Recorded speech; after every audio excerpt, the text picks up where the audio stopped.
artists, and community leaders who address urban issues and ideas.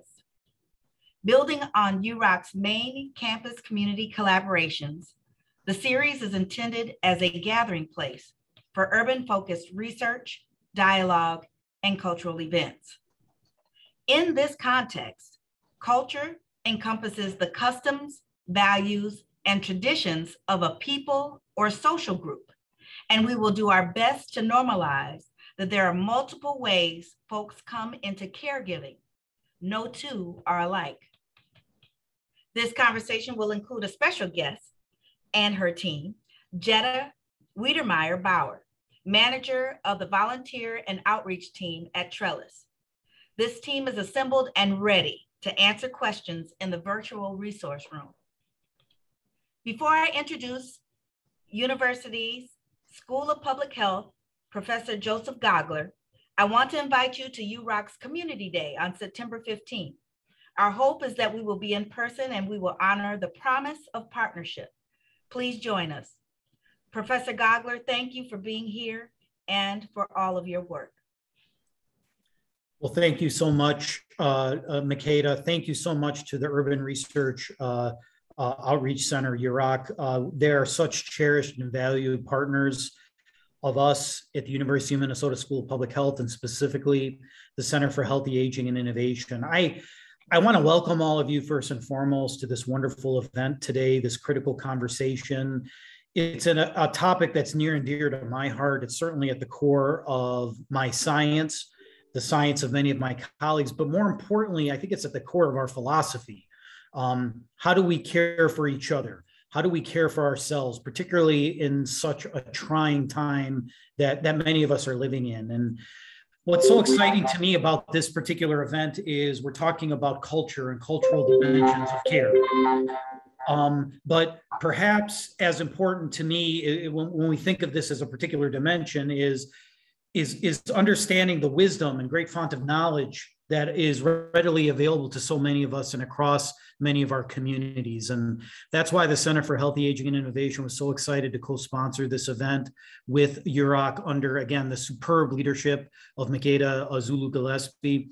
I'm just going to second the plug that Makeda provided for the September 15th event. I remember we have been there in the past. It's a tremendous event at UROC, and I hope all of you can make it. And hopefully we can all learn from each other very, very much as we're going to learn from each other today during and after this wonderful event. So thanks again.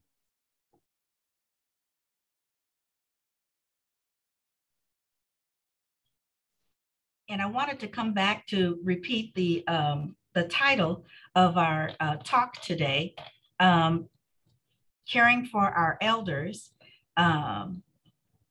My apologies.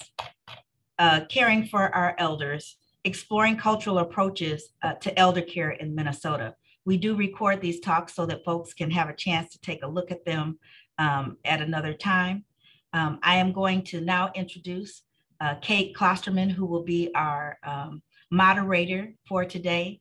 And she will then have each of the panelists introduce themselves and give a 3-minute introduction. If I can find my mute button. Hello, everyone. My name is Kate Klosterman. I am currently serving as one of the co-presidents of the Young Champions group of the Alzheimer's Association. For those of you that don't know about the Young Champions group, we are a group of young professionals in the Twin Cities metro area doing our part to change the face of Alzheimer's through advocacy, volunteer and education events, and fundraising. So I'm here today, obviously, to not only moderate this discussion, but also to kind of be the voice of the young people that are caring for their loved ones or caring for just people in their lives at a younger age. Because myself, I became a caregiver at the age of 18 and cared for both of my grandparents that lived with Alzheimer's until my grandfather passed in 2020. So I'm 32 now. I've been a caregiver for about a third of my life. Yeah, that's me. But I am going to turn it over to Cindy first to introduce herself and give a little opening remark. Good afternoon, everyone. Thank you. My name is Cindy Kagama. I'm the Health Equity Design Partner at Minnesota Community Care. Also have experience in caring for my father who died of complications of Alzheimer's disease when I lived in Michigan. And then also I was caregiving, partnering with my family from afar when I moved to Minnesota. Currently right now, I'm helping caregiving from afar for my mother, unfortunately, who has not got an official diagnosis yet, but she does have all of the symptoms of dementia, and we're just trying to partner with her to get an actual diagnosis. So thank you for having me, and I look forward to the conversation. Thank you, Cindy. Audie, do you want to go next? Yes, I can go next. Hello, everyone. Thank you so much for having me here today. It's exciting to be part of this very important and critical conversation on supporting our elders in the Minnesota community. I am a fifth-year PhD candidate at the School of Public Health, and my area of research focuses on aging. So I study how structural racism might impact the quality of care and quality of lives of older adults, especially Black and Brown folks who are receiving long-term services and supports. And I just wanted to first give a shout out to Dr. Hardeman's center, whose lens I have adopted in thinking about what systems and how systems impact the outcomes, health outcomes and quality of life of our Black and Brown folks here in Minnesota and nationally.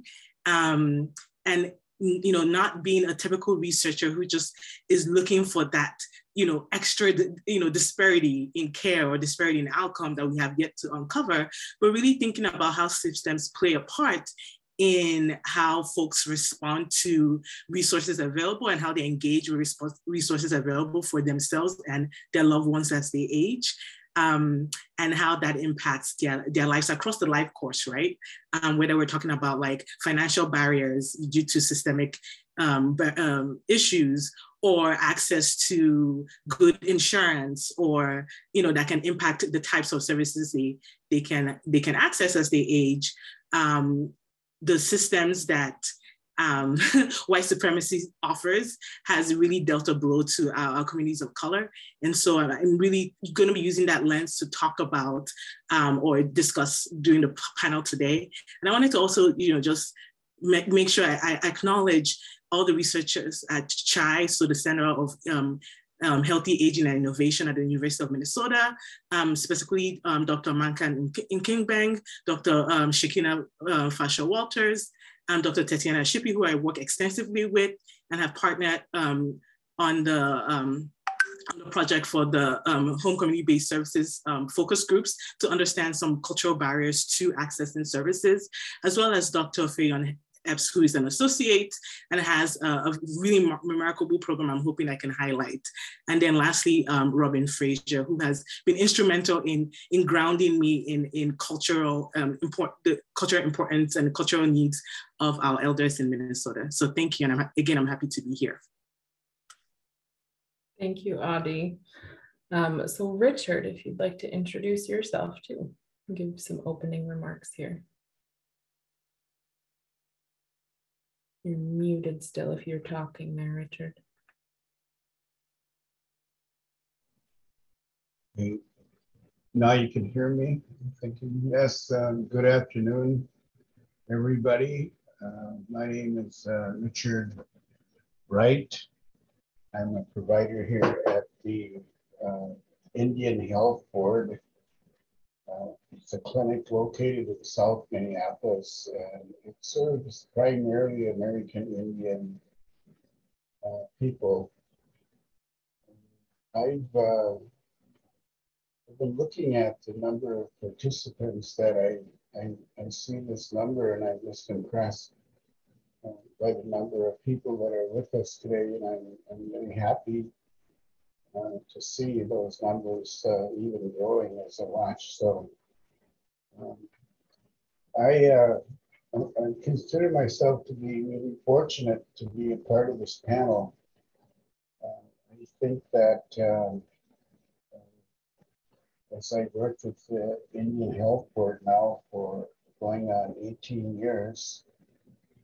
I actually did not start off in the health field. I actually started off with community corrections as a young person working in probation in Hennepin County. So changed over to the health field about 36 years ago. And I've been here since, and I'm just amazed at what I'm learning even now as I get closer to retirement age. But I think that looking at elder care in Minnesota, being that I am an American Indian, I became closely connected through my partner, my spouse. She had an aging mother who developed certain mental disabilities, undiagnosed. We only feared that because she wasn't willing to be tested with that. We began a long period of trying to understand what was going on and just finding ways for me to, I think, listen to her about what was going on with her mother and experiencing those changes in the elder lifestyle that sometimes we don't always understand.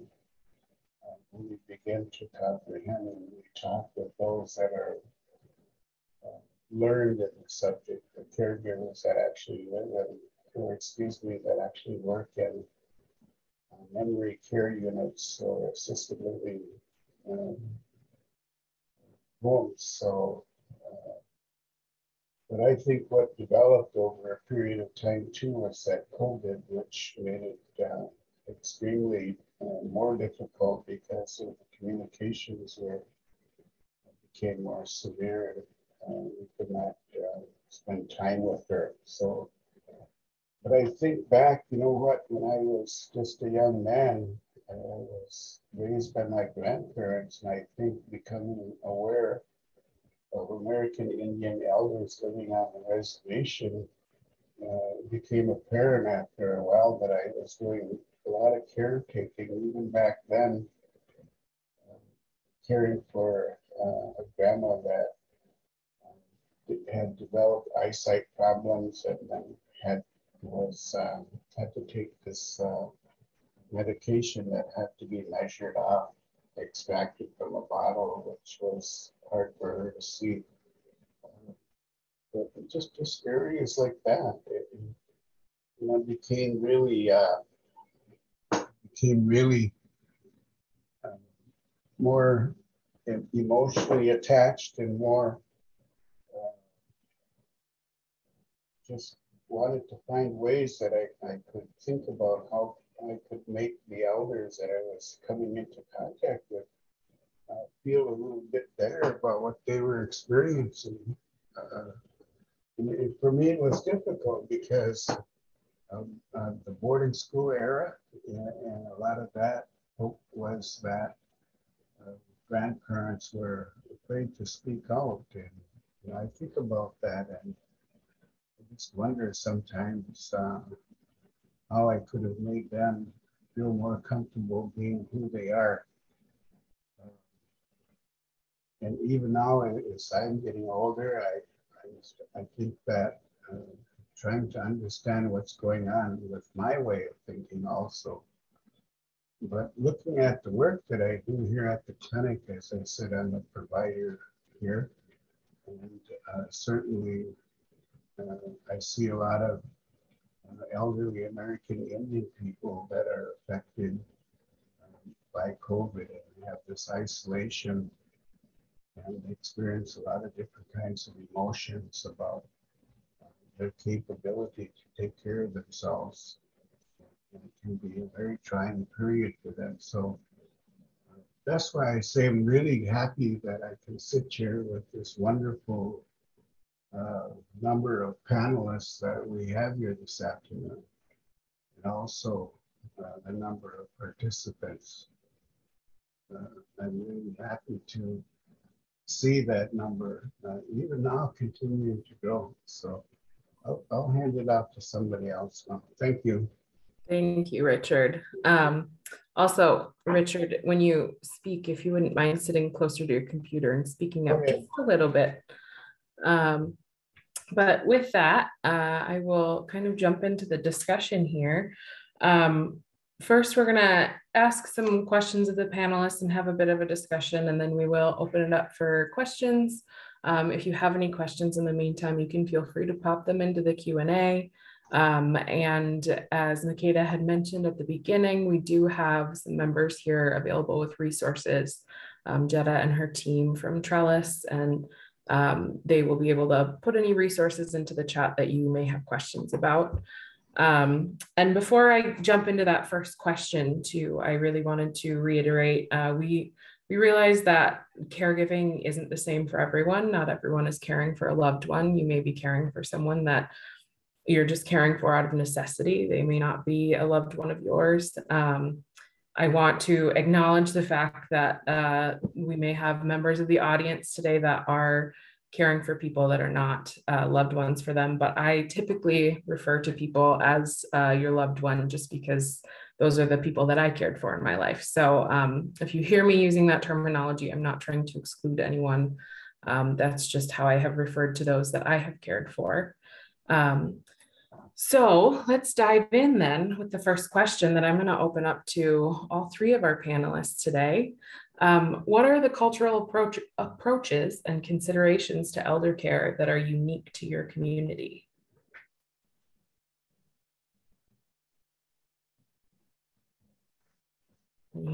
Take it away, Cindy. I don't know how you want to go for it. So I'll start. I think for me, I am African American, and I'll speak, and also have ties to the Nigerian community, but I'll speak specifically to African American community since my sister is on the line with us today. For me, I think it's really important when you talked about specifically everybody that we care for may not be our loved one. So I'll give you a specific example. My sister, my oldest sister, is in my home state right now. And their neighbor who we grew up with adopted my sister as her daughter, and they have no kinship whatsoever. But because of the relationship that she established over the years, she has adopted her as her daughter. So she's the person that's responsible for her health now that she's aging. So I don't know if that's something that is unique to African American community specifically, but that's the community that I would speak for. Another thing is too that a lot of people from the culture where I come from and how I was raised, this is a generalization, but when you think from an elder term, engagements that I've had, they don't want to be a burden on their children or their relatives. So a lot of times they won't let you know what's going on, and they'll keep things close to their heart because they don't want to be a burden. So that's something that I'm experiencing right now with my mother. And she has several children who love her dearly, but because she doesn't want to be a burden, she wants to keep her independence for as long as possible, it's been challenging to really identify ways to help her specifically that's regarding her mental decline. So another thing I'm thinking about is the keeping things quiet and not want to talk about it at all, and not letting people know, and the stigma around you have gone mad or you have a mental illness, and without actually acknowledging that there is a cognitive decline in your body, in your brain, and not necessarily because you have been, a curse has been put on you or somebody has done something to you in an evil way. So those are things that I would say that specifically from my lived experience and the elders that I've taken care of and the people who I've engaged growing up are some things that are common in the culture that I come from. Sydney, I think we have similar cultures when it comes to aging and caregiving. I'm Nigerian, and I can tell you that this is what we went through with my now late dad, where we didn't even know, what was going on. Like when he would visit the US, we would take him to the hospital to do his physical, which was a struggle because he believed that, Western doctors make things worse, or they give you, more medicines than you need. And he was, deeply spiritual. So for him, he thought that Western medicine was an interference. And so when it comes to how people think about aging in my community, we're definitely tend to hide things. One, because of fear of losing independence and control over one's life. As much as we have this culture of everyone chipping in, I think as people age, they tend to hold on to independence as long as they can, which typically results in not disclosing issues earlier on until things are kind of late in the game. And you're looking at more expensive, more complicated types of care. And then on the caregiving side, everyone's family, right? Even if you're not born, if these are not your biological siblings or cousins, they're your cousins. I've lost count of how many aunties and uncles that I have. In the US, and when you're in the diaspora, it's even worse, right? Because you're looking for that sense of community. So as immigrants, everyone literally is your aunt and uncle, and you're responsible for taking care of them, right? So I think it's very, very similar in the sense of, I grew up in a household where I had cousins come throughout, aunties come throughout our stay, even in Nigeria, and we just took care of everybody, right? So, and everyone chipped in, and it was a community-focused type of caregiving model that we have.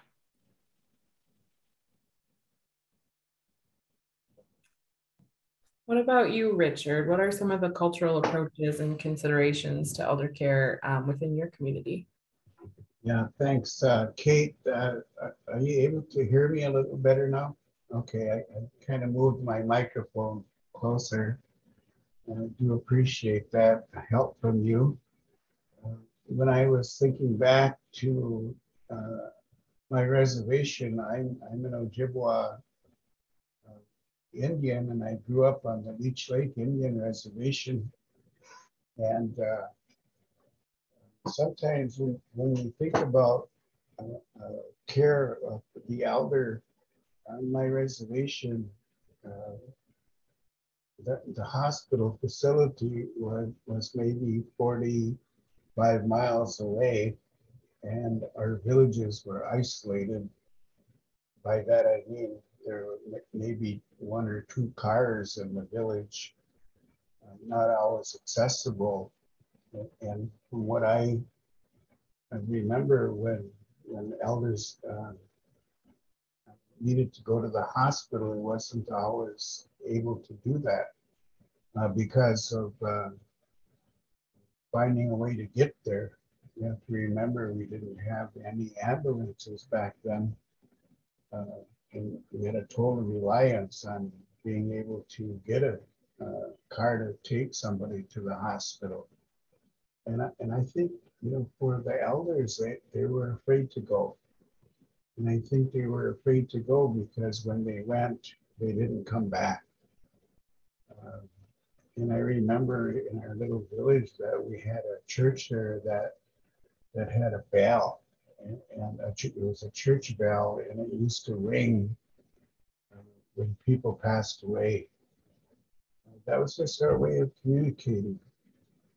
And we could always tell how old the person was just by the number of times that bell would ring. It was often in the 80s or 90s, and we knew that the person that had went to the hospital, that they had passed away. And so the attitude became that they were afraid to go to the hospitals. About 10 years ago, I was on a panel of elders talking about why American Indian men refuse to go to the hospital. And that was for some of those same reasons that I had just talked about, was that it was usually that it was like a life-threatening situation and a person had to go. And we're talking about like heart problems and things like that. So care became a huge area on the reservation, and how to care for elders, how to get them to the point where they could even talk about what it was that they were going through. A lot of them remained quiet, just weren't able to talk about what was going on, because I think, and somebody mentioned that if they did say something, that it would result in a more restrictive care environment for them, which they didn't want. A lot of our elders wanted to stay at home. And if they did end up in a nursing home or something similar, they would always ask to go home when they knew that it was time for them. They say, I want to go home, and I want to pass away in my own home. But I think, why I mention that is because a lot of times that area that we can say that we really want to talk about what's going on really comes towards the end of one's lifestyle. In our Ojibwa philosophy of life, we talk about these enticements that we experience in our path of life. And the last two enticements in our path of life are contemplations about our legacy of who it is that we're going to be leaving to the people that we leave behind, and what is it that we've accomplished. That's when people start to think about what it is that they're going to leave behind, and I think that it's a real guarded area, though, because they still don't really want to talk about it, but they're so aware of it. I'm just so strongly committed, I think, at this time to be able to be able to serve American Indian elders in this capacity that I'm at now. It's very fortunate that the Indian Health Board is a clinic. It's a full clinic, and it's a private clinic, and just like any other clinic. But one of the strong components of it being an American Indian primary serves American Indian people is that American Indian people are very spiritual. And so our CEO and our board of directors and our medical doctor providers under consideration developed a new position here for spiritual health.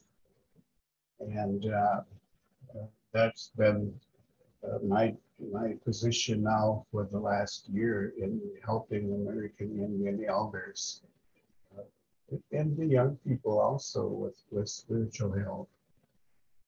I actually did go back to school, graduated from the St. Paul Seminary in 2012. And so I'm actually putting that to work right now, doing other kinds of spiritual work, not only here at the health board, but out in the community and helping elders. Sometimes I think I want to call myself a complaint specialist, right? Because I get a lot of calls from elders and they can be really emotional in talking about their isolations and, very simple occurrences that are simple to me are actually high issue areas for them. And if I could just say that I had one elder call me and she was so dependent on her walker and she lived alone yet. And she says, I can't get up because I'm so dependent on this walker. I can't get out of bed. I can't go in the kitchen. I can't feed myself. And for her, that was a huge thing. She said, I don't know what to do. I called my clinic and they said I have to see the doctor to get a new wheelchair. I mean, a new walker. And what is that? That won't be for at least a week. And she says, what do I do in the meantime? But she was just so emotional. And that's what I mean about elder care. It's scary. I think it's a new area that I think that we have to treat each case individually, at least I do, and, and, and just sometimes listen and try to find ways to come to a remedy or resolution for what it is that they're experiencing. It's almost like these cases are just take on different roads as you listen and try to help them to resolve, because it's a real need to listen to them and just try to find ways that you're capable of helping, even in a spiritual helping area for me. But you know, I know I could continue talking, but I want to also leave it open for the other panelists. And thank you for listening to me. I've noticed as I listen to the three of you talk, the one theme that I see across your three communities and in my own community is that hiding some of the different effects of aging, whether it be normal aging or not normal aging, just because people are afraid of losing their independence. I know my grandparents were both like that. They kind of hid a lot of their Alzheimer's symptoms from us because they were afraid that, we would find out and they'd get put into a home or something and they'd lose some of that independence. And then also not wanting to be a burden. And in that, we're talking about how everyone is, especially in those immigrant communities and in the African-American communities, you guys are talking about how everyone is family and you're caring for people that may not be a part of your direct family. And with that, and looking at some of the bits and pieces that have popped into the chat and my own presence here as the voice of young people, I'm kind of curious how children and younger people in your communities get involved in caregiving, and how they may be able to help pick up on some of these things or help work with elders in your communities to identify some of these signs of aging. Because I know sometimes my grandparents were a little more apt to talk to me than to my parents. So I'm going to direct this question to Cindy first, because I know you have children and you're actively caring for someone right now. So I'm just kind of curious as to how your children or how children in your community may get involved in caregiving. So the way you asked the question, it sounded like it was more of a task and not something that, like, from a parent and child perspective, when you do love that person, right, you want to care for them, it's just something that you do. So my young children, they know that, like, Teen is not the person she used to be. So they have to take care of Teen. So it's just like, that's a part of what you do in a culture, and it comes along with it. Like, she raised you, now it's time for you to help take care of her. And I will give them specific things to look out for. Like if Teen tries to do something, or I remember when we went to the store when she was here and she kept leaving. And so I had to tell my daughter to make sure Teen doesn't leave the store and make sure she stays with us. And if I turn my head, make sure she's there. And so it was almost like I put a responsibility on a 6-year-old to partner with me, but that's just kind of what we do culturally. And it just comes with the territory of parenting and raising family. And then it's not more of a burden. It's just like, how do I make sure my Teen is taken care of? And with my father, it was my niece and my nephews and my siblings, and we all just kind of pitched in and made sure that my dad was taken care of. I also lived in the same, and actually my mother still lives in the same house that I grew up in. So over 40 plus years in that house, that people now know him. So it's like if Mr. Nelson is in community and the alarm has been sounded that he had dementia and Alzheimer's, then you call people and the neighbors see him outside, then they would call and say, hey, I saw Mr. Nelson and he's not where is he walking to? So it was a communal neighborhood effort, even though it was more of a city life, like that was our village, right? And relation to what Adi was saying is, we had the village even among community because we all grew up in the same neighborhood. We all knew each other. They ate bread at our house. He took them places, so now they know, the community knows that we have one of our people that is aging and now he can get away and he can get lost. So if you see him, let him know, hey, call us, let somebody know. So that's something that occurred. I was just thinking about. And in regards to my mother, my nephew actually went back home to stay with his grandmother because that's her favorite grandson. So he now lives with her and he's in his 20s. And it's something that because they raised us, we just help and partner. I think the hardest thing for me though is just like seeing the decline and knowing that there is that process where you're in a denial stage, whereas my aunt is like, hey, I'm starting to lose my memory and I'm okay, but it depends on the person. Like some people just, they don't want to acknowledge that, and then others are okay with it. And then depending on the type of dementia and the impact that it has on your brain, like you show up differently and how you engage. I also wanted to say something really quickly, and I just took some notes, is the thing that I think about is trust. My parents are elders, and my parents were elders, and they grew up in the Jim Crow South. So it wasn't until the 60s that they had civil rights, that they had access to healthcare in a way that was, well, I won't say equitable, but it was somehow available to them because they were African Americans, and how those traditional medicines and those home remedies and the things that we did culturally, and I still do, and my friends laugh at me and I don't care, because that I have that part of me and my culture and tradition that we do, because our parents didn't have access to healthcare like we do now. And even if we think about people having access to healthcare, when we compare that to people who are coming over here from different countries and have different lived experiences, even in the United States, we have access in a way that we never thought we would ever have access to healthcare before. But the impact that traditional medicine has, and using home remedies to help prolong, or like things that you can do to help your elder feel secure, where they're not taking medicine, but they're using a home remedy, and it may just be a comfort, but knowing that that's something that may help them psychologically, I think that's something to reverence. The other thing is the way that impact that music has on the brain when you're living with somebody who has a diagnosis of Alzheimer's and dementia, and how they may not remember your name. My father used to call me the house lady. But if I played one of his favorite songs, and, you know, if we're in this space and you work with people who are taking care of somebody who has dementia or Alzheimer's disease, you may have experienced this, but that song that they have heard for 30, 40, 50 years, they remember every single word.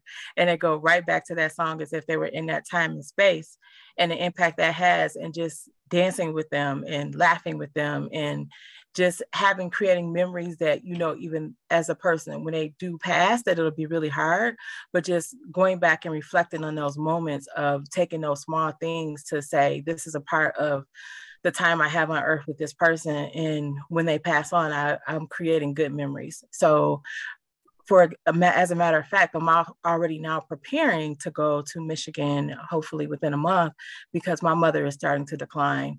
And I need to have my children go and be with her grandmother so that they can have their own memories. And she spent 3 weeks with us here in December. So they created memories with her for almost a whole month. So I make sure that they call on the phone. My 7-year-old daughter is an artist, and she just painted pictures for her grandmother, and we sent them to Michigan. I don't know if my mother ever put them up, but we made sure we framed them so they'll be there. So they just do things that they know that their grandmother loves and appreciates. And then even if she don't remember their name or doesn't know who they are, I just tell them at least like weekly, or you have to call and check on Teen Teen, even if it's for 2 minutes, just call and check on Teen Teen, so then she'll know. So I'm sorry I was a little long-winded with the response. Oh, that's totally okay. I want to give Richard and Audie a chance. I don't know if you guys have any input as to how children in your communities get involved with caregiving. And Cindy, to your point, whether or not the caregiving is kind of assigned to them, or if they're just caregiving by way of their parents. I'm curious as to how you see children and young people impacted in your communities. I think it's a similar thing in my community as well. You know, when Sydney was talking, I was remembering my childhood and how I grew up. I grew up in a multi-generational environment. So it was never just me and my parents. There was always an aunt or an older aunt, an aging aunt, an elder grandparent, and we would travel back home, where in the US called the country, we call it the village. And it was part of our culture to go at least twice a year and, you know, continue to form bonds with our grandparents while they were alive. And so during those times, even though there was a language barrier, because my grandparents' first language wasn't English, but with the help of our parents, we learned a lot about history. So for us, aging is a very sacred thing, right? We don't, it's part of the circle of life, right? And it's like, at that point, we have as children, we have a really big opportunity to understand, you know, how those who came before us lived, you know, understand their wisdoms, and hopefully integrate that into our lives, and hopefully pass that on to those who come after us. So we think about caregiving in a different way, right? It's not that we're providing care, but it's kind of like a symbiotic relationship where, you know, where we are, you know, breaking bread and learning from our grandparents and the older and our elders. And in turn, they derive joy from, you know, learning about how we are getting on as kids and helping to raise us, right? So even as, regardless of whether they were, you know, as you say, aging normally, or, you know, had some conditions they were living with as they age, it was always a beautiful moment for everyone to learn from each other. So that's kind of how we think about children's role in supporting our elders, is that it's really a two-way street, right? They, you know, our elders also took care of us, right? Regardless of what was going on. And, you know, in terms of, you know, those who were living with conditions like Alzheimer's, my grandmother lived with Alzheimer's while she was, you know, as she aged. And, you know, our mother would tell us, you know, make sure you don't let her out of your sight, or, you know, she gets up to walk, you know, just call for me. You know, she liked to hear us laugh. So, you know, tell jokes and just continue to have a conversation with her. She loves children. Like, we just learned what the needs were without even knowing it was, like, at that point, I didn't know it was Alzheimer's, because in my community, in immigrant community, we don't talk about Alzheimer's the way we do in the US, right? It's when you come here that you really engage with that term and really understand what the symptoms, the formal symptoms are. We just know that, oh, you know, grandma is always agitated, or, you know, sometimes she forgets who she is and who her children are, but we always remind her, things like that. So that's kind of how we did things where I'm from. Oh, I think one more point I wanted to add. Cindy was talking about, you know, songs and hymns and things like that, you know, things that remind them of back in the day, right? And so one of the programs I really wanted to highlight today is the one by Dr. Fionn Epps. Sydney, I'm sure you've heard about it, the Alto program that started in Atlanta, but it's going to be, I think they're going to roll it out here starting in the Twin Cities and hopefully throughout Minnesota with, you know, with the support of CHAI, and Robin Fraser from CHAI is going to be supporting that effort, and a few researchers here as well. And with the Alto program, it's, you know, if they partner with African American congregations and ministries to provide education, resources, and financial contributions. It's free to be part of this. You know, the main things are education and awareness, support programs, and worship. And I bring that up because I saw in the chat someone talking about memory cafes. So for those who have, you know, identified their symptoms, if, you know, look for older adults living with dementia, ADRD, there are memory cafes that the church can support with. And the whole point of this is to help the community understand how to support older adults as they age in their community, especially for Africans and African Americans, where spirituality is such a big piece of our identity. It's really important to figure out these, you know, pivotal structures such as the church, the Black church specifically, and the roles that they can play in supporting our elders in our community. And so even, I think one of a fun example that they do as part of that program is that, you know, helping churches have shorter 30-minute, you know, sermons, because, you know, people can't, caregivers one, and those who are living with ADRD and similar conditions can't sit through a 2-hour, because the Black church, we can be in church all day, right? But like a 30-minute program, it might be more preferred, more suitable for folks who are providing care and those who need the care. And then, you know, talking about the old hymns and songs that they're used to singing that helps with supporting memory care and things like that, and bringing that back into that space, putting it online and having resources online so people can engage in different ways. So I really wanted to make sure I highlighted. I think it's a fantastic program. I believe there are 4 churches right now in the Minneapolis-St. Paul area who have said yes to participate in this program, and 1 faith-based organization. But again, the overarching goal is to expand this Minnesota-wide and really engage all the pivotal parts of the Black community in helping to support our elders. And of course, now after that, tailoring it to the Hispanic community, the Catholic churches, that's a pivotal structure within that community. And also, for the Somali community and Muslims, figuring out how to also tailor, similar programs in those communities, understanding there's also like the gender differences, right? So, men and women would worship differently. So making sure that that's taken into consideration as they develop these types of programs. But again, I think it's a fantastic program. I'm happy to share. Awesome. Thank you for sharing that. One of the things that I wrote down as you were talking, Audie, and kind of brought me back to my own caregiving journey. You were talking about how aging is sacred within your communities. And I feel like in my own community, it's not that it's not sacred, but it's not, as a child, I'm not taught like, oh, you really need to be paying attention. You really need to be honoring these elders within your community and making sure you're learning from them. But along those lines, Cindy, as you were talking about making sure that your children are creating memories with their grandparents as they're going through this, so when they do pass on, they have these great memories that they can look back on. And I know when my great grandmother died from complications of dementia, and that was one thing, my mom made sure that we went and visited her like once a month. And I remember painting her nails in the nursing home. That was one thing I always did with her. So I appreciate that effort that you're putting in, and I think that's really great. And I know from my own experience, I think I finally learned how important it is to really spend time with the elders in your community and get to know them and get to hear about their stories and take on some of that wisdom that they have. So I can really appreciate that that's what you guys have going in your communities. I love that. Can I just add something really quick before we go to the next question? I don't know exactly who's on the call today, but I'm just thinking about the mental health bill that just passed recently. And we don't know, as we look forward to the future from a policy lens, how the fact that people are aging will have an impact on the caregiver or the child or the family that's taking care of the person, and realizing that currently we don't, people don't get paid. Like over 16 million people are caregivers and they don't get paid for this. And it's not always something that people need to do to get paid for.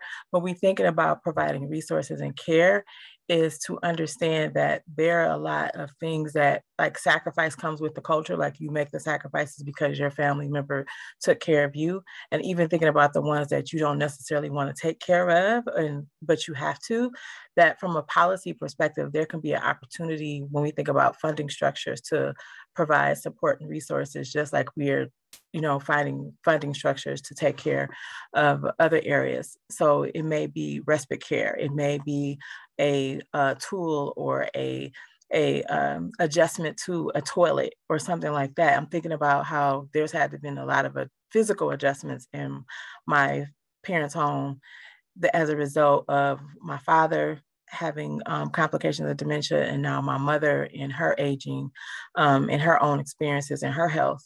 So I don't know who's on the call, but I don't know, maybe some policy people on here as well. But that's something to think about from a caregiving role in funding opportunities, to be able to provide resources to make adjustments in the home so that the people don't have to leave their house, and increasing funding for like more respite care and 24-hour care to help to keep the family together and not put them in a nursing home. The reason I'm saying that, it was a reason. It's because my father said that if we ever put him in a nursing home, don't expect him to live that long. And it had gotten to the point that the sundowning would be so bad. Sundowning is after the sun goes down, the brain changes and things just get worse depending on the person. And it had gotten so bad that he was falling out the bed and we could no longer help like we needed to. And I had already moved to Minnesota by this time. So it was my mother and my siblings, but he only lived for 3 weeks after he was eventually put in a nursing home. So, and they know, like people know, like he said, when he was in the early stage of Alzheimer's, if you ever put me in a nursing home, don't expect me to live that long. He lived for 3 weeks. So I just wanted to add that as well. I think that's a really good point. That was something I had actually wanted to kind of talk about, but thinking about my own family, we were fortunate enough to have resources available that realistically we probably could have done more in home-based care if we had chose to. But you know, it's a lot to coordinate. It can be a full-time job itself. I mean, even having family members in a facility, it was a full-time job for my mom, almost as their full-time caregiver. But along with that, you know, we talk about how some elders often don't want to be a burden on their loved ones or on those that may be providing care for them. And thinking about how they don't want to be a burden, I know my own parents, my mom particularly, didn't want to be a burden on us, and in asking for help in that caregiving. So I'm kind of wondering, within your communities, it sounds like you have a lot of community support. So I'm kind of wondering, is it normal for you all to ask the community to step in and provide respite care for you if you don't have resources to hire respite care? Is it easy for you to allow others to help, or is that something that's a little mentally taxing because you're feeling like you're putting a burden on other people that may not be their burden to bear? I'm just curious what you guys think about that. I'll answer that really quickly. For me, I think it's a combination of both. And I also think it depends on the family and the people, because it depends on the person, right? And their personality and how they make some people get more violent, and depending on the type of dementia that they have and Alzheimer's, and their personalities are different with the diagnosis. So I think that has an impact on it. A lot of people you don't have to ask. They just see that there's a need and they come and ask you, how can I support and how can I help? And they just bring food, or they say, hey, I'm about to come pick you up. Such and such is about to come over for 2 hours. So it all depends on the type of relationships that you created in your own village. But I know for me, it was in my family, even now, it's just, how do we get together on my mother's birthday? All of us come from across the country and just surprise her and show up that all her children and grandchildren are there present. And we figure out how to make that happen. So I think ultimately it depends on the family, it depends on the relationship, and it depends on the personality of the person as they're going through it. Because everybody doesn't have access to family and resources. So it can be very difficult for some people. That's why I talked about the funding structure to support caregivers and people who are taking care of people who are aging and dementia, so they can stay at their home and provide funding to help to maintain that, which includes respite funding. I think that's very true, that it depends on the person, it depends on the family and their values and, you know, how they run their homes and their, you know, immediate communities. That being said, one of the things that we uncovered when we partnered with the state, so Department of Human Services, and did a home and community-based services focus group to learn more about barriers to access and services. And of course, in addition to the, you know, mistrust of government in accessing these services, it's complicated. I mean, you know, even as someone who is in, you know, I'm going to school, I'm working towards my PhD, sometimes I'm trying to go through the website and just find, like, you know, simple information about where people can access, you know, information around resources, whether it's respite care or other types of personal care for their family members. And it's just hard to navigate, right? It's something that is a gap that a lot of people from communities of color have highlighted over and over again over time, right? And I hope that the state it's inching closer to simplifying how that information is available and diversifying how the information gets to these, you know, communities that need it. So again, to Sydney's point about, yes, it's a blessing that we can take care of our elders within our community. Not everybody has that opportunities to do so.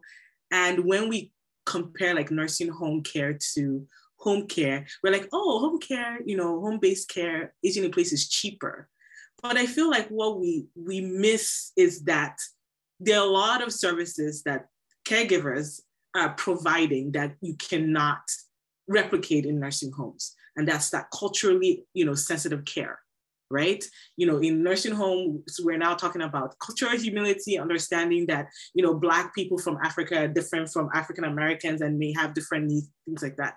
That is a given in, if you're aging in place and you're receiving services from your people, right? It's, I don't have to ask the nurse for egusi soup, which is like a native soup in my community, right? Like I have someone who can cook that for me, as opposed to like, these issues that we see when we do research in nursing homes around like food quality or food choice, that's always a big issue. So I think that we underestimate the service and the value of care provided in when you think about aging in place.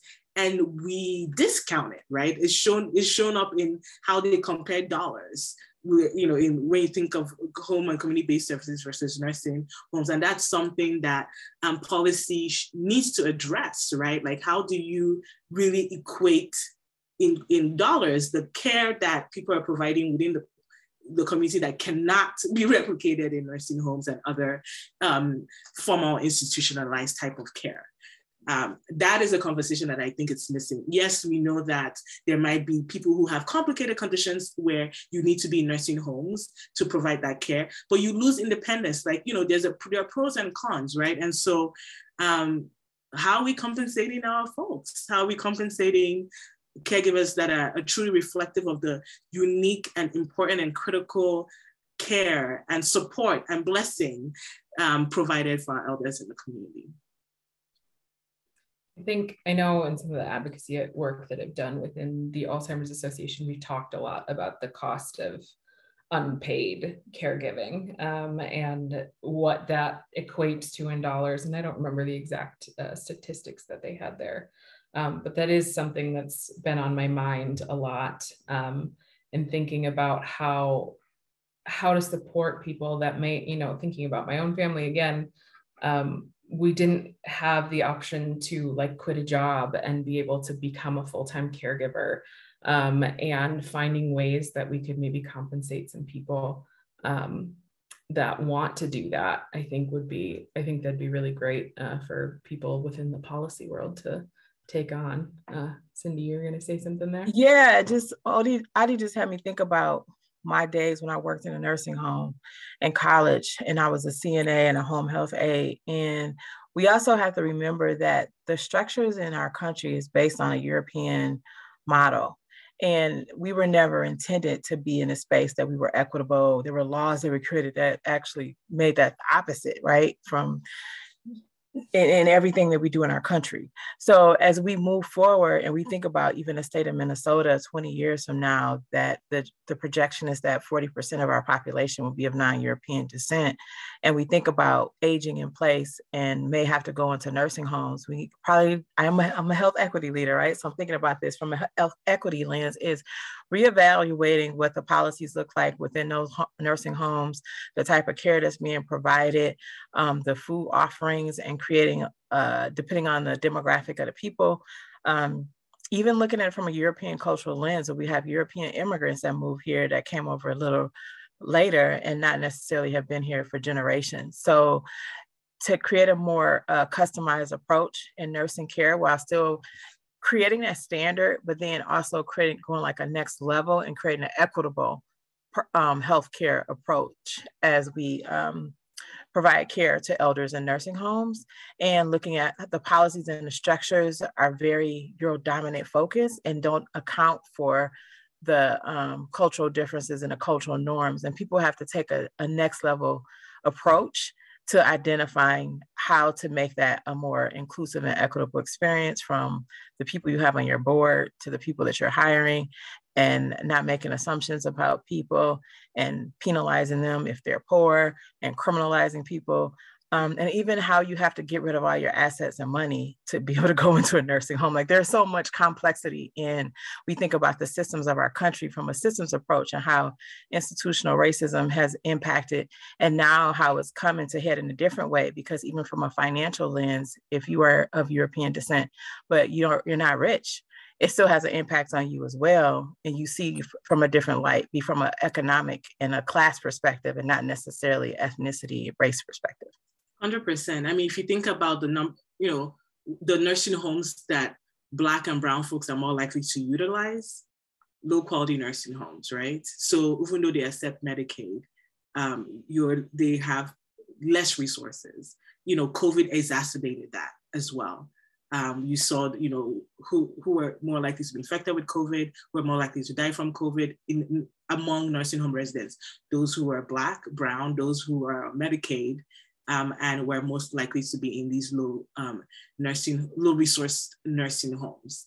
My dissertation is focused on nursing home care and quality, and you hit the nail on the head, Sydney, with saying, the type of shift that needs to happen in nursing homes, right? Like thinking about what Dr. Hardman would refer to as centering at the margins, right? Like whose voices are centered when you think about nursing home care. Nursing home wasn't built to serve Black. In fact, it wasn't until when that Black residents were allowed to even, or Black people were allowed to use nursing home care. And what happened when that happened? You saw the white flight, right? White residents now going to assisted living and other, types of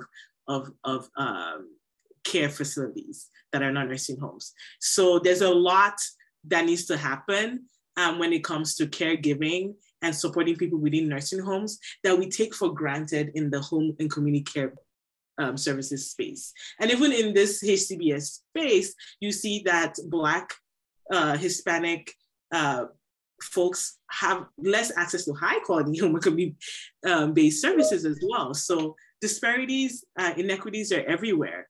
And we cannot discount the extra care that, whether it's nursing aides, whether it's nurses, RNs, LPNs and such, are providing residents within nursing homes and others, whether it's informal or formal caregivers within the community. We cannot continue to discount that extra care, whether it's seen as from a place of like, this is just how my community operates. It's still extra care that they're providing, that it's hard to find that type of care within the nursing home facilities. I know when we were looking at placing my grandparents both in homes, I couldn't imagine being a family that didn't have the resources to pay for private care. A lot of the homes around us, even the lower quality homes near us, they had 2 to 3 beds that could be used and covered by Medicare and Medicaid. And those beds had a 3-year wait list. And, thinking about my grandma, she lived for 2 years after her diagnosis. So I can't imagine not being able to find that support and find that space in a space area that has, or a home that provides good quality care.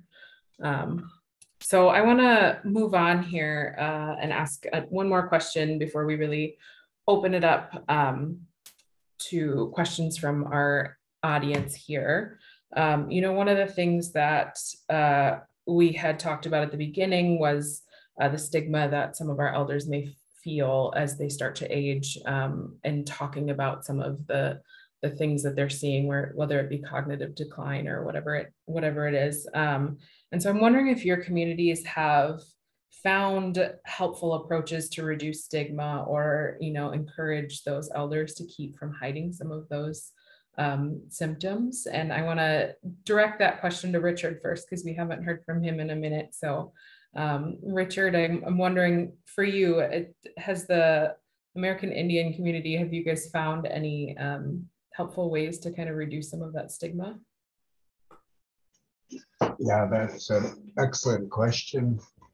I first want to say that there's so many cultural considerations when we talk about elder care, because we like to think also as American Indians about extended family.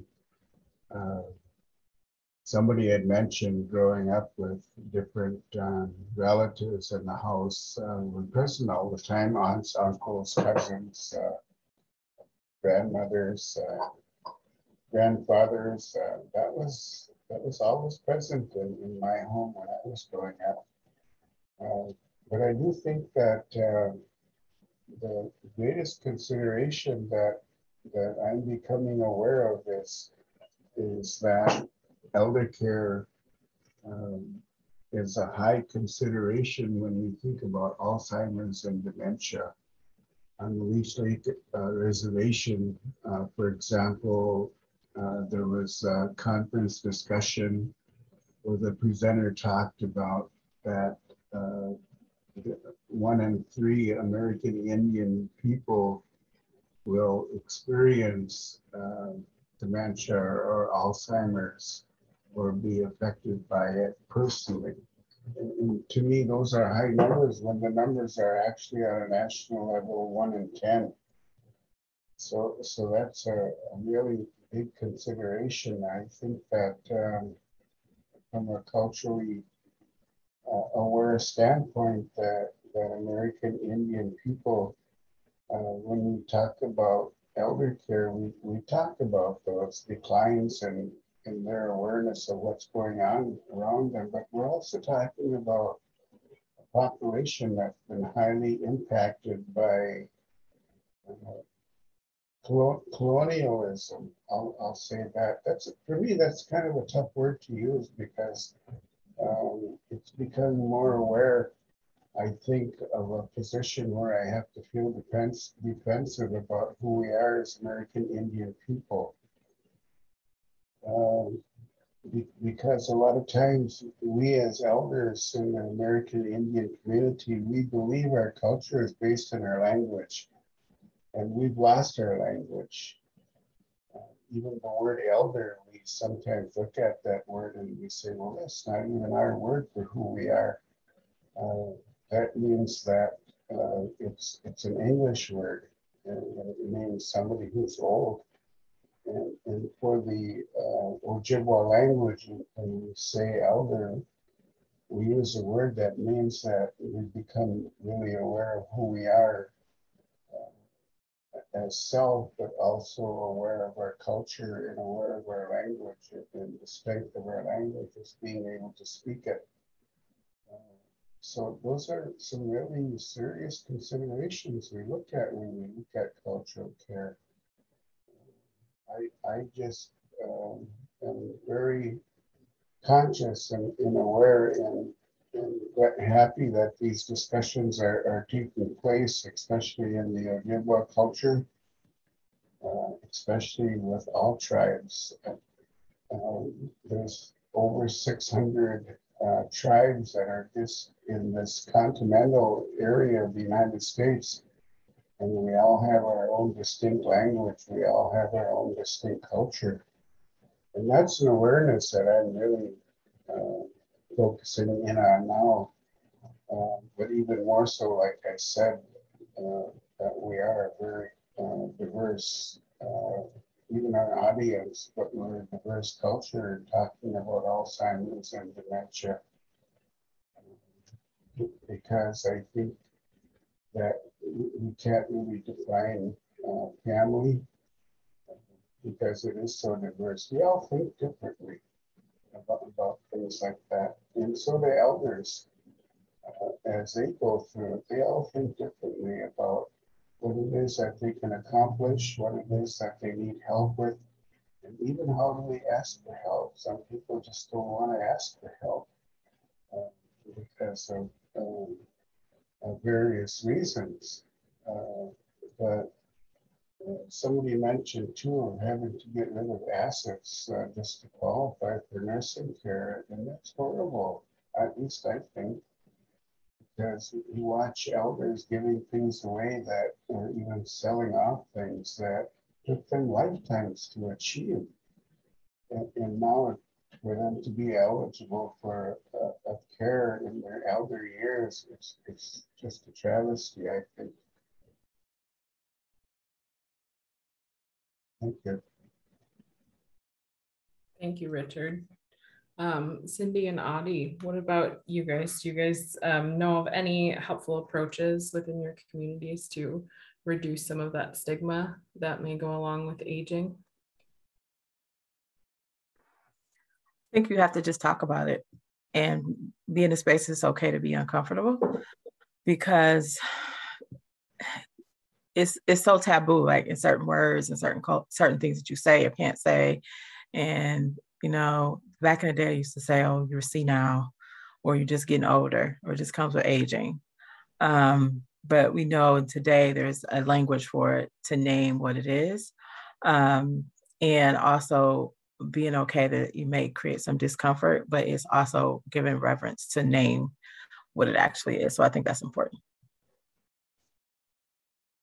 I agree. And I think this is where trusted community leaders come into play.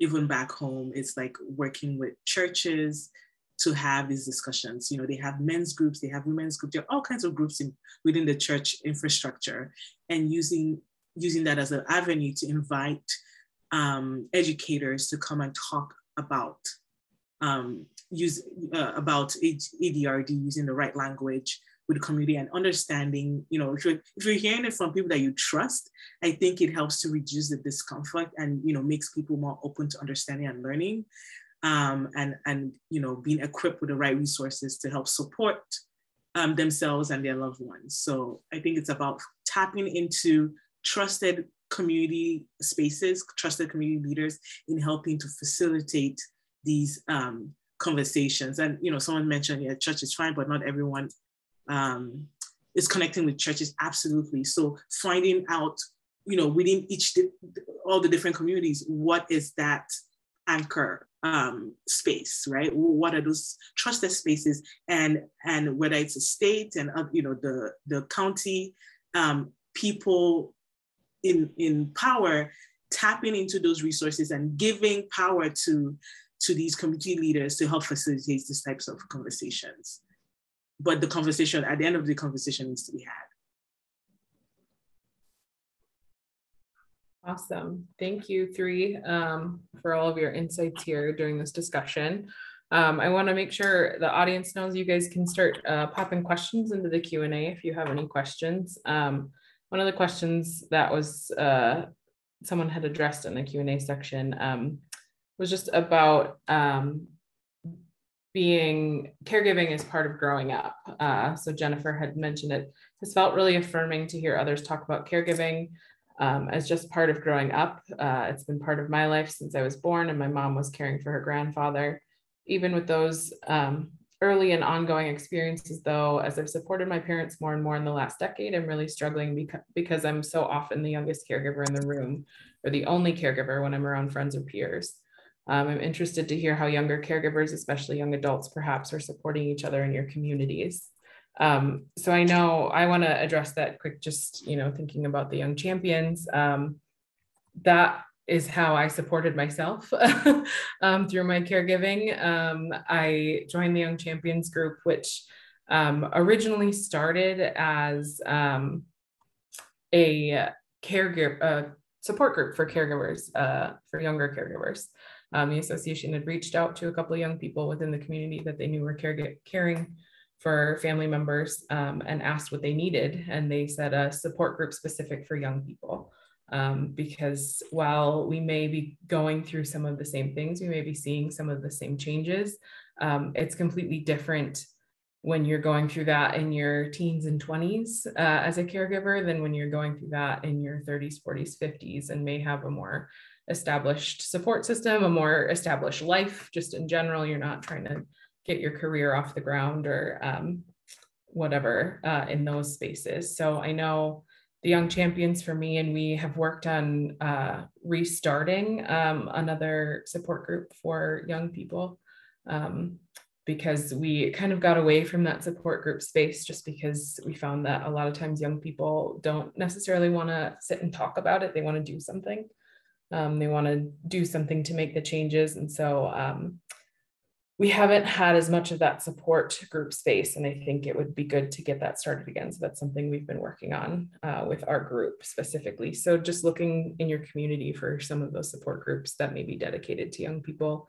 And if they're not there, getting in touch with groups that have support groups and seeing if they can start something for young people. But I want to open that up to the rest of you panelists to see if you guys have any insights on how young people within your communities can be supported through caregiving. So I'm on a few district committees for my children's school, and they're in a very diverse school, and the district is becoming more diverse. And I think that when I worked for a different organization, we always use the work, play, pray, stay strategy and how we engage community. And I think it can be the same way in its perspective around engaging young people. Remember, my daughter is 6, she'll be 7, and my son is 9. So not just young people, teenagers and adults, but like as young as elementary school, I think is really important. That being said, I do have to transition to my phone because I need to go pick them up because I thought it ended at 5:15. So I'm going to switch to my phone really quickly.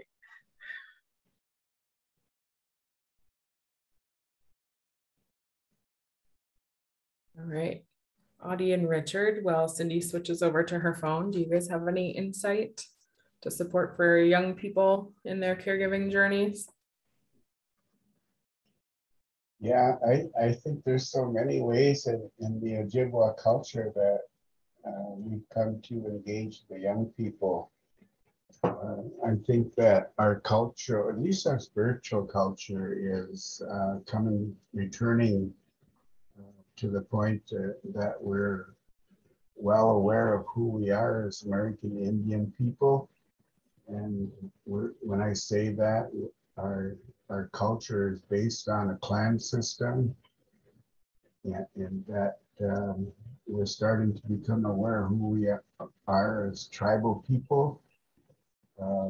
As far as I know, we're the only person that lives within the United States that has to register with the US government in order for us to receive any kind of care medically through IHS services.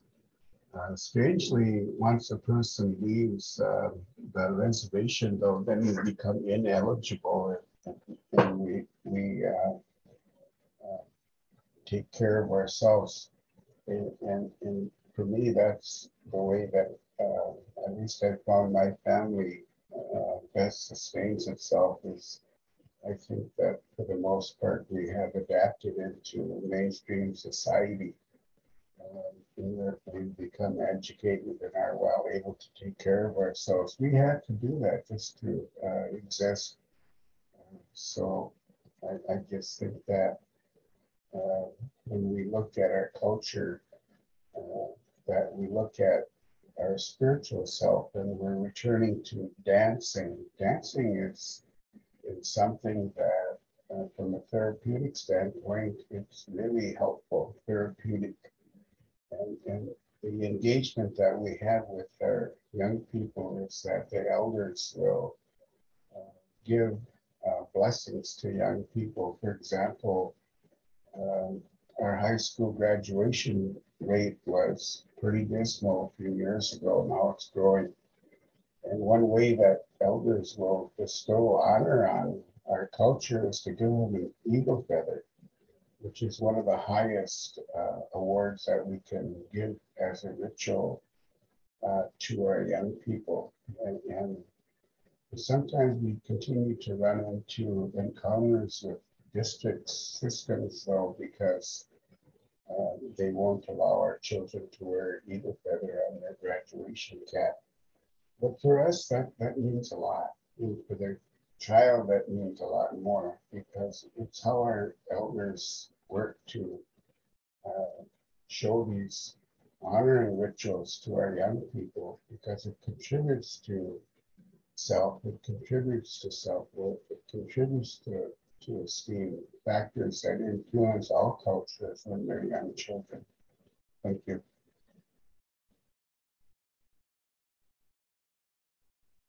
Thank you, Richard. All right, so I don't know if there are any other questions that anyone in the audience wants to ask. We have a couple minutes left here before we wrap up. Audie, I don't know if you had anything you wanted to mention there. Not really. I was just going to call attention to the wonderful chat as you were asking the question about how to engage younger generation. I think people have some really great resources and suggestions in the chat. I think Val talked about, housing and having housing programs. I know that in different places in the country, and internationally, some other countries do this already. I know I've heard it. But just wanted to call everyone's attention to the chat that there are some resources in there as well. I think that's been really great. And, just thinking about some of the things that the Young Champions does, I think thinking about creating volunteer opportunities that bring young people and elders together.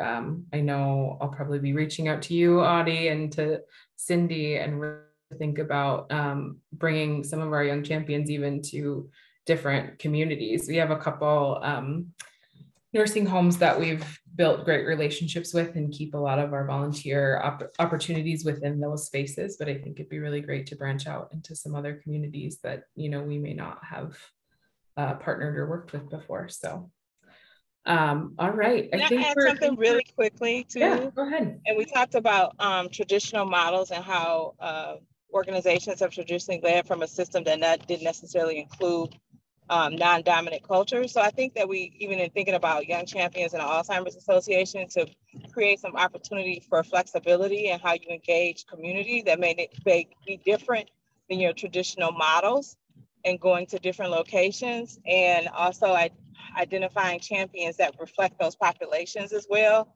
And even if it's a way that creates discomfort for you and your organization, but it's welcoming and inclusive for the people who you're trying to reach.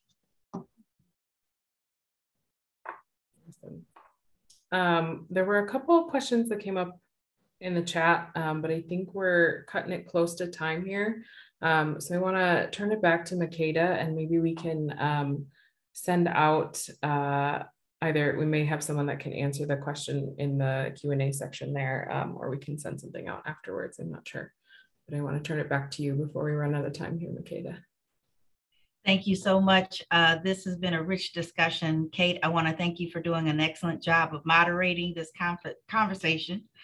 Audie, Richard, Elder Richard, it's hard for me to call you Richard, Elder Richard, and Cindy, thank you all for being so open about the challenges and the solutions and the systems that have created some of the issues that we're dealing with. I want to thank Professor Gogler and Elma and Robin for helping us pull this together. And I want to thank Jetta and her team for answering questions in the chat. This recording will be available for you all to look at another time. With the questions that are all coming in the last 3 minutes, I want to call your attention to the Center for Healthy Aging and Innovation website. On June 4th, there will be a conversation about caring for people with memory loss. And on June 20th, they will have an age-friendly university day. So go to that website and you will be able to get some more information. As I really try to close, one of the things that I wanted to share that reduced stigma, I want to share one thing that reduced stigma for me as a young person growing up. And I want to share a story because there's one thing that I didn't feel we really touched on and why I was really excited about this conversation. I just want you all to think about it. So the first about reducing stigma, when I was a young girl growing up here in Minneapolis, there was a place called North Commons Park. And every Wednesday, so instead of getting it to come home after school, I had to go up to North Commons Park because my mom worked up there. And I had to put away chairs for the senior dance that happened every Wednesday. And then there was a room, there was a ceramics room where seniors and young people would gather, to do art. My point is community. being in community with one another, elders and young folks and not so young folks, being in community together helps to reduce that stigma, because, you know, it doesn't become that aging person is actually a person that we know. And then I love this work, play, pray, stay to get the information out.